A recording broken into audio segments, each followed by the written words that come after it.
mafuta. Dutumbereze ibiganza kuri live. Elekeza mikono ku live. Abantu mudukurikirana kuri live. Watu wanaotufuata kwenye live. Tumaze mwaka tugendana. Tunamaliza mwaka tukitembea pamoja. Bamwe ni muzi no mu Burundi. Wamoja hamjui hata Burundi. Abandi ni muranashika ngaho. Wengine hamjafika hata hapa. Muri mu bihugu bitanduka. Mko katika nchi tofauti. Abandi mwaravuye muri kino gihugu muja mu mahanga. Wengine mtoka mwinja mnaenda nje. Twebwe nk'ishengero. Sisi kama kanisa turabafashe nk'abamwe mu muryango wacu. Tunawashika kama wamoja mfamilia. Turadugije ibiganza tubatumbereza. Tunainua mikono tukielekeza kwenu. Kubera amavuta turiko. Kwa ajili ya mafuta yako kwetu. Turatangaje mu izina rya Yesu. Tunatangaza kwa jina la Yesu. Ibibazo vyose mari mufise. Tatizo zote mlikuwa biraheze mu izina rya Yesu. Kwa jina la Yesu. Dutumbereze ibiganza. Elekeza mikono. Tugomba twese amavuta turiko dusengera igihugu cyacu. Tunataka sote na mafuta yako kwetu tuombe. Sengesho wumva kubw'igihugu. Mana turagushibiye kuko uri Imana nziza. Mungu tunakushukuru maana Mungu mwema.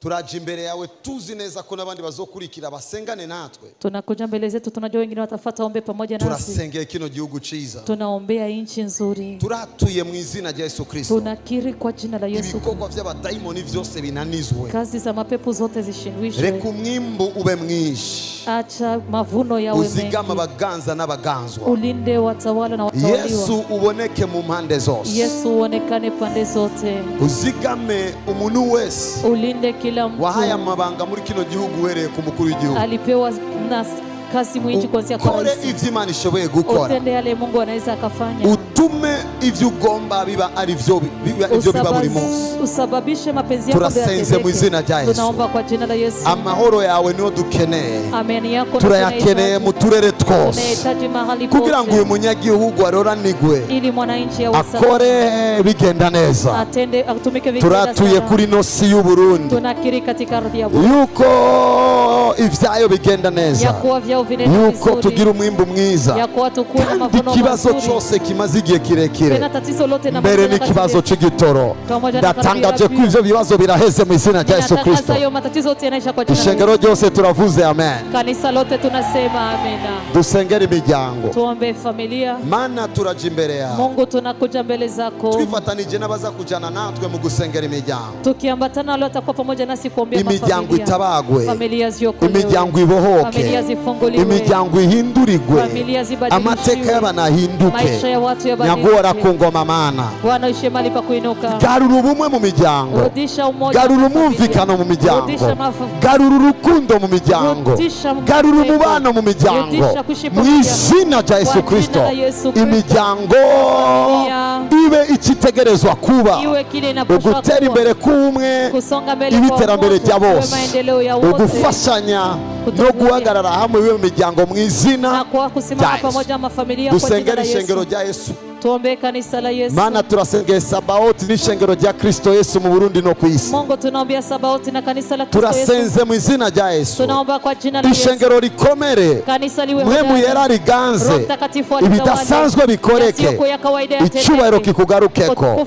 Mu izina rya Yesu Kristo. Dusengera abakozi b'Imana. Tuombe watumishi wa Mungu. Turasengera intumwa zose. Tunaombea mitume. Turasengera abavugishwa bose. Tunaombea manabii. Turasengera abavuga butumwa bose. Tunaombea evangelist. Turasengera pastori bose. Turasengera abigisha bose. Turasavye ngo Imana ibahe intsinzi. Ibibagwanya Imana ibigwanye. Ibibananiza Imana ibinanize. Turasenze ngo Imana iborohereze mu bikorwa vya buri munsi. Turasenze ngo Imana ibashoboze mu bikorwa vya buri munsi.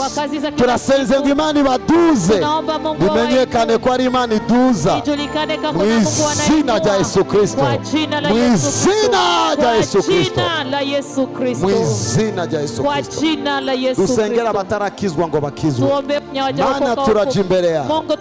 Turasengera abatarakumenya. Turasavye ngo bahagakiza. Dusenze babona.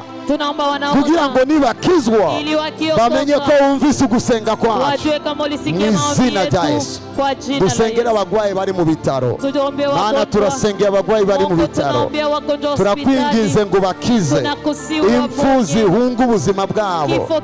Ubuzima babera umugabane. Mu izina rya Yesu Kristo. Dusengere Israel. Tuombe Israel. Mana tuguhamagara nk'Imana ya Israel. Mungu tukikuita Sasa tunakuita kama Mungu wa muri kino gihe Israeli. Israeli iri mu bibazo. Katika hii nyakati Israeli iko mshida. Niduhagaze mu banezerere gupfa kw'abantu. Hatufurahi kufa kwa watu. Ari muri Iran n'ahandi. Ikiwa Irani na ariko pengine. twebwe duhagararanye nawe. Lakini sisi tunasimama kubwa Israeli. kwa ajili ya Israeli. Kubwa Israeli. Kubwa Israeli. Kubwa Israeli.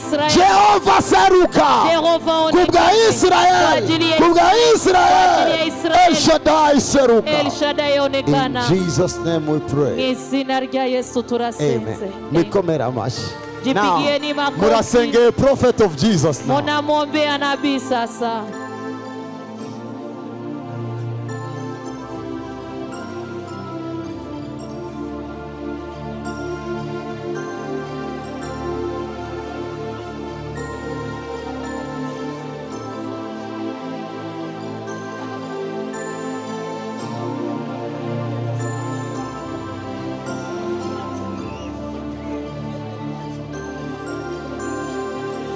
Amen. Nabonye urukundo. Niliona upendo. Ndagomba ko musengera umuryango wanje amagara madame n'abana Nataka bose. muombee familia yangu. Shengero. Kanisa. Kubera iki mu kurangiza umwaka w'ibikorwa ndababwiye mu nsengere. Kwa nini katika kumaliza mwaka wa huduma na sijewe Mana musenga. Sio mimi Mungu mnaomba. Twese dufise Imana dusenga. Sote tuko na Mungu tunaye. Ndashima Imana kuba narakoreye ubwoko bw'Imana budasanzwe nka mwebwe. Ndizera rero nyuma yo kubigisha kino gihe cyose. Ninaamini kama nyuma ya kuwafundisha. Mufise ivyo mwakiriye mu vyo twabigishije. Muko na vile mlivipokea. Namwe musigaye muganira n'Imana. Na nyinyi mnabaki mnazungumza. Muganire n'Imana ku bwacu. Zungumzeni na Mungu kwa ajili yetu. Zanira bebe muzane. Mumlete. Thank you. Nagomba ndababwira yuko tugira intambara nyinshi cyane. Nilitaka niwaambieni kama tunakuwa na vita nyingi zaidi. Ariko turazitsinda zose. Lakini tunazishinda zote. Amasengesho yanyu turayakiriye mudusengere. Mutuombee.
Amen. Uko nyene mudusabe ibyiza. Ibyiza byinshi bibabeko. Nagomba ko mugumbirana ubwira uwo muri kumwe. Ndaryohewe kuba turabavukanye muri uyu muryango mwiza. Imana ibahezagire.